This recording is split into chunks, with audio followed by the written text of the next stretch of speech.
तीन बड़ी खबरें आपको दिखाऊंगा, तीन बड़ी खबरें। पहली खबर जो होगी हमारी वो इस बात को लेकर है कि एक तो खैबर मिसाइल, खुरम शहर मिसाइल और उसके जैसी कितनी मिसाइलें तैनात कर दी गई हैं। यानी कि एक अमेरिका की गलती और उधर इजराइल के ऊपर कहर पड़ पेगा। यही नहीं, मिलिट्री बेस भी इसीलिए खाली किए जा रहे हैं अमेरिका के, ये क्लियर हो गया। ये हमने जो खबर दिखाई वो उस पर अलग अलग चैनल मोहर लगा रहे हैं। लेकिन अभी एक और बड़ी खबर है जो शायद बाद में आपको गोदी मीडिया, तमाम न्यूज चैनल अलग अलग दिखाएं। खबर क्या है? खबर यह है कि अब चीन ने अपनी सबसे खूंखार, जी हां, एयर डिफेंस सिस्टम ईरान को दे दिया और ईरान ने पहली फुर्सत में उसे इंस्टॉल करके अपने यहां तैनात भी कर दिया। ये कौन सा एयर डिफेंस सिस्टम है वो भी आपको दिखाता हूं। यानी ईरान पूरी तरह से युद्ध की तैयारी में लगा हुआ है कि कभी भी कुछ भी हो सकता है। और इन सब के बीच ईरान के अंदर लगातार उन लोगों को खोजा जा रहा है कि कौन कौन क्या है। देखिए, अब खुलासा हो गया।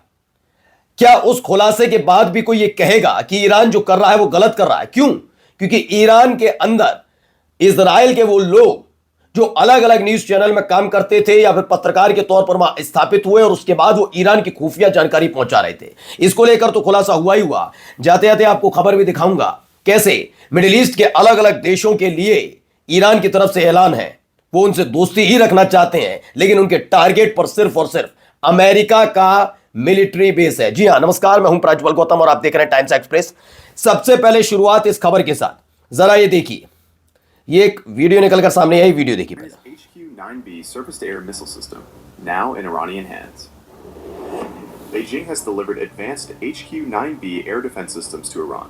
The HQ-9B is a long-range surface-to-air missile system with a maximum range of 260 kilometers. It's capable of intercepting targets at altitudes up to 30 kilometers. Each battery includes 6 to 8 vertical launchers. समझिए क्या ताकत है इसकी। Missiles per launcher, giving 24 to 32 ready-to-fire missiles per battery. It's equipped with a phased array radar, similar to the Russian S-300, able to track up to 100 targets simultaneously and engage 6 to 12 at once.